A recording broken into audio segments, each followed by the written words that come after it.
अस्सलाम वालेकुम। आबनाए हरमज़ में एक जंग तो जारी है, लेकिन ये जंग असले से ज़्यादा आसाब की जंग है। अमेरिका ने माशी नाकाबंदी कर दी है। आबनाए हरमज़ के अंदर जहाज़ों की आमदोरफ्त जो ख़ास तौर पे ईरानी जहाज़ हैं उनके लिए रास्ते बंद कर दिए गए। ऐसे में ईरान का मसला ये पैदा हो गया कि ईरान की जो ऑयल सप्लाई है वो बुरी तरह मुतासर हुई है, और इसके अलावा जो ऑयल प्रोडक्शन है ईरान की वो भी चोक होने का खतरा पैदा हो गया है, और अमेरिका इस हकीकत को एक्सप्लॉइट करने की कोशिश कर रहा है। डोनाल्ड ट्रंप कहते हैं कि 3 दिन के अंदर ये सिस्टम चोक कर जाएगा। उसके बाद ईरान के पास कोई ऑप्शन नहीं रहेगा कि वो घुटने टेक दे, क्योंकि उसको अपने कुएं बंद करने पड़ेंगे, और कुएं बंद करना इंतहाई खतरनाक काम है। इससे कुएं मुस्तकिल तौर पर ख़त्म हो सकते हैं, डिमोलिश हो सकते हैं, वहाँ से ऑयल और गैस की प्रोडक्शन ख़त्म हो सकती है। इसके अलावा जो तेल ज़ख़ीरा करने की जो स्टोरेज कैपेसिटी है वो भी बुरी तरह चोक हो सकती है। इस तरह ईरान की मईशत एकदम घुटनों पर आ सकती है। ये है डोनाल्ड ट्रंप का ख्याल, उनका मंसूबा, उनकी चाल जो वो आबनाए हरमज़ के नाकाबंदी के ज़रिए कर रहे हैं। दूसरी जानिब ईरान ने भी इस मसले का हल फौरी तौर पर तो निकाल लिया है। घुटने टेकना कोई ऑप्शन नहीं। ईरान ने वाज़े कर दिया है कि अमेरिका के किसी दबाव के सामने ईरान नहीं झुकेगा, और उसके पास हर अमेरिकी चाल के जवाब में एक काउंटर स्ट्रेटजी मौजूद है। और अब ईरान ने अपनी जो स्टोरेज कैपेसिटी है वो बढ़ा दिया है। वो कैसे बढ़ाई है स्टोरेज कैपेसिटी, उसके बारे में आज हम इस व्लॉग में बात करेंगे। मैं हूं खुर्रम कलीम और आप देख रहे हैं 24 डिजिटल। ईरान की माशी नाकाबंदी कर दी गई है आबनाए हरमुज़ को रोक कर।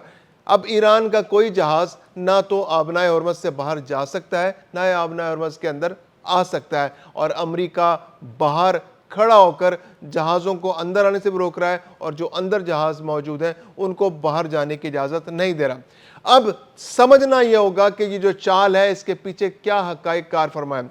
ईरान की जो ऑयल प्रोडक्शन है वो तकरीबन 2 मिलियन बैरल रोज़ाना की है, यानी हर रोज़ ईरान 2 मिलियन बैरल तेल निकालता है ज़मीन से और उसको आगे इंफ्रास्ट्रक्चर में डालता है, और वो आगे उनकी स्टोरेज कैपेसिटी से उनको ऑयल टैंकर्स में लोड किया जाता है और दुनिया के मुख्तलिफ ममालिक में भेज दिया जाता है। अब हो ये रहा है कि अमेरिका ये चाह रहा है कि वो इस जो स्टोरेज, एक तो जो अमेरिका जो ईरान से जो तेल दुनिया भर को सप्लाई हो रहा है उसको फौरी तौर पर रोक दिया जाए। अब उस तेल के रोकने से क्या होगा कि वो जो तेल की प्रोडक्शन है वो तो हो रही है, यानी 2 मिलियन तेल जो है वो हर रोज़ प्रोड्यूस हो रहा है और वो इंफ्रास्ट्रक्चर में आ रहा है, और वहाँ से वो जो स्टोरेज कैपेसिटी उसमें मुंतकिल हो रहा है। अब एक लिमिट है ना स्टोरेज कैपेसिटी की भी। स्टोरेज कैपेसिटी ईरान की जो है वो तकरीबन 100 मिलियन से 120 मिलियन बैरल की है, यानी कि आप जितना भी तेल निकालेंगे, जब 100 मिलियन 120 बैरल आपकी जो स्टोरेज कैपेसिटी फुल हो जाएगी तो उसके बाद आप मज़ीद तेल नहीं निकाल सकते। उसके अपने ख़तरात हैं, यानी कि अगर आप तेल की प्रोडक्शन बंद कर देंगे तो ईरान के जो तेल के कुएं हैं उनके अंदर शदीद ख़तरात लाक हो जाएंगे, चूँकि वो कुएं भी काफ़ी पुराने हैं, 50 साल 60 साल 70 साल पुराने कुएं, और जब किसी कुएं को अगर बंद किया जाता है तो उसके प्रेशर पे उसका जो प्रेशर होता है तेल का और गैस का वो बुरी तरह मुतासर होता है। यानी अगर आप किसी एक कुएं की प्रोडक्शन बंद कर दें तो वो जो तेल और गैस की जो प्रेशर है नीचे से वो ख़त्म हो जाता है, और वो तेल और गैस नीचे चला जाता है। और उसका नुकसान क्या होता है कि जो ऊपर जो मिट्टी की तय होती है वो भी अपनी जगह छोड़ देती है, और मिट्टी जो है उसके अंदर गिरना शुरू हो जाती है। जो वैक्यूम होता है उसके अंदर मिट्टी और कीचड़ और गारा जो है वो अंदर गिरना शुरू हो जाता है। उससे क्या होता है कि ऑयल और गैस की जो प्रोडक्शन है वो बुरी तरह मुतासर होती है, और अगर दोबारा उस कुएं को खोला जाता है तो उतना तेल और गैस जो है वो दोबारा नहीं निकाला जा सकता। इसके अलावा ये मसला पैदा होता है कि अगर आप ज़्यादा अरसे तक उसको शट डाउन रखेंगे तो क्ले और मिट्टी इतनी ज़्यादा उसके अंदर गिर सकती है कि उसका कुएं का मुंह हमेशा के लिए बंद हो सकता है। ऐसे में दोबारा से आपको ड्रिल करना पड़ेगा, उसके आसपास के इलाके में उस कुएं के आसपास आपको दोबारा ड्रिल करना पड़ेगा, और वो ड्रिलिंग जो है वो कई अरब डॉलर तक खर्चा हो सकता है, और ज़रूरी नहीं कि आपको उतने ही प्रेशर और उतनी मिकदार के अंदर वो ऑयल और गैस दोबारा मिल सके।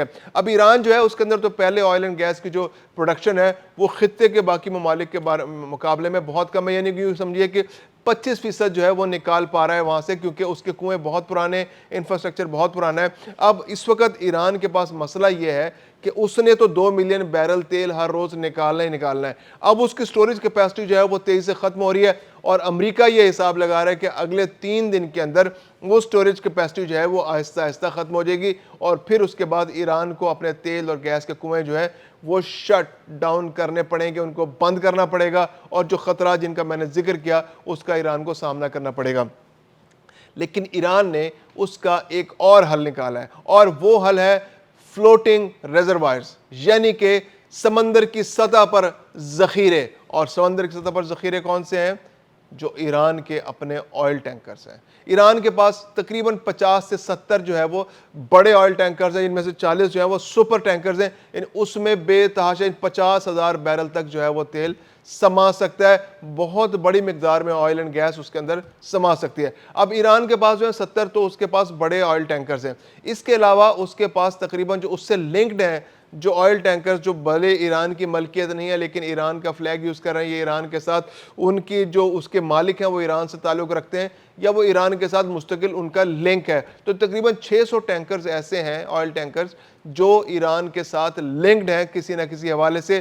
تو اگر ایران جو ہے ان کو فل کر لیتا ہے, یعنی تمام کے تمام ٹینکرز فل ہو جاتے ہیں, وہ 50 سے 70 آئل ٹینکرز جو بڑے آئل ٹینکرز جو سپر ٹینکرز ہیں وہ جو ایران کی ملکیت ہے, جو ایران کی گورنمنٹ کی ملکیت ہے, اور اس کے علاوہ تقریباً 600 آئل ٹینکرز, اگر ان تمام کو فل کر لیا جاتا ہے تو مزید ایران کے پاس 170 ملین بیرل کی گنجائش پیدا ہو جاتی ہے. یعنی آپ کے پاس تقریباً 100 سے 120 ملین بیرل جو ہے وہ تو آپ کے پاس زمین کے اوپر, یعنی آن شور, آپ کے ساحل پر آپ نے, یعنی خارک کے جزیرے پر, جو باقی جگہوں پر آپ نے جو سٹوریج کیپیسٹی ہے وہ بنا رکھی ہے. اس کے بعد جب آپ کی وہ سٹوریج کیپیسٹی فل ہو جاتی ہے تو اس کے بعد جو آپ کے پاس آئل آتا ہے تو وہ آئل آپ اپنے ٹینکرز میں منتقل کرنا شروع کر سکتے ہیں, اور یہ کام بہت تیزی سے جاری ہے. ایران اب اپنے آئل ٹینکرز کو فل کر رہا ہے, اور ان آئل ٹینکرز کو وہ جو آبنائے ہرمز ہے اس کے پیچھے اپنے علاقے کے اندر, بندر عباس کے پاس یا اس کے آس پاس کھلے سمندر کے اندر,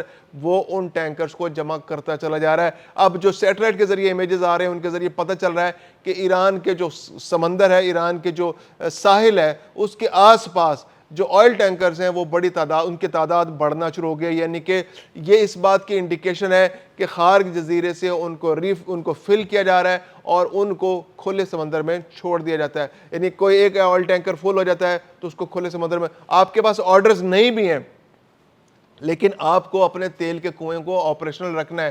ان سے روزانہ کی بنیاد پر آپ کو 2 ملین بیرل تیل نکالنا ہے تاکہ آپ کے کنووں کی جو پروڈکشن ہے وہ خراب نہ ہو, وہاں پر جو گیس اور آئل کا پریشر ہے وہ متاثر نہ ہو, وہاں پر جو کلے اور مٹی اس کے اندر گرنے کا خطرہ ہے وہ صورتحال پیدا نہ ہو. تو ایسے میں ایران جو ہے اپنی آئل پروڈکشن کو مینٹین رکھے ہوئے, اور روزانہ کی بنیاد پر جو 2 ملین بیرل تیل وہاں سے پیدا ہو رہا ہے اس کو وہ آئل ٹینکرز میں منتقل کرتا جا رہا ہے, جو تقریباً اس کے پاس 650 کے قریب آئل ٹینکرز اس کے پاس موجود ہیں. اور وہ آئل ٹینکرز اب آبنائے ہرمز کے پیچھے ایران کے علاقے میں آہستہ آہستہ جمع ہو رہے ہیں, اور یہ صورتحال نظر آ رہی ہے. اور یہ جو امریکہ ایکسپیکٹ کر رہا ہے کہ اگلے 3 دن کے اندر جو ہے ایران مجبور ہو جائے گا, گھٹنے ٹیک دے گا, اور اس کے پاس کوئی صورت نہیں رہے گی کہ اس کی سٹوریج کیپیسٹی ختم ہو گئی ہے, تو ایسا نہیں ہونے جا رہا. یہ اگلے کئی مہینے تک یہ سچویشن بنی رہ سکتی ہے. ایران, اس کے پاس 300 بیرل تک سٹوریج کیپیسٹی ہے, ابھی تقریباً 100 بیرل جو ہے اس کی 100 ملین بیرل جو ہے وہ اس کی فل ہو گئی ہے, لیکن اس کے باوجود اس کے پاس اب بھی تقریباً 170 سے 190 ملین بیرل مزید کیپیسٹی موجود ہے آئل ٹینکرز کی صورت میں. تو وہ اس کو آہستہ آہستہ فل کر رہا ہے, اور ابھی وہ امریکہ کے سامنے ایسا کوئی ارادہ نہیں لگتا, یعنی کم از کم 2 سے 3 مہینے ایسے ہیں کہ ایران مزید سسٹین کر سکتا ہے صورتحال کے اندر, کہ اس کے آئل پروڈکشن متاثر نہ ہو, اور اس کا آئل بھی ضائع نہ ہو, اور اس کا آئل ٹینکر ریزروائرز میں جاتا بھی رہے. تو یہ مذاکرات جو ہیں ایران کم از کم آگے 2-3 مہینے تک گھسیٹ سکتا ہے, اور اس کو پریشر لینے کی ابھی کوئی ضرورت نہیں ہے.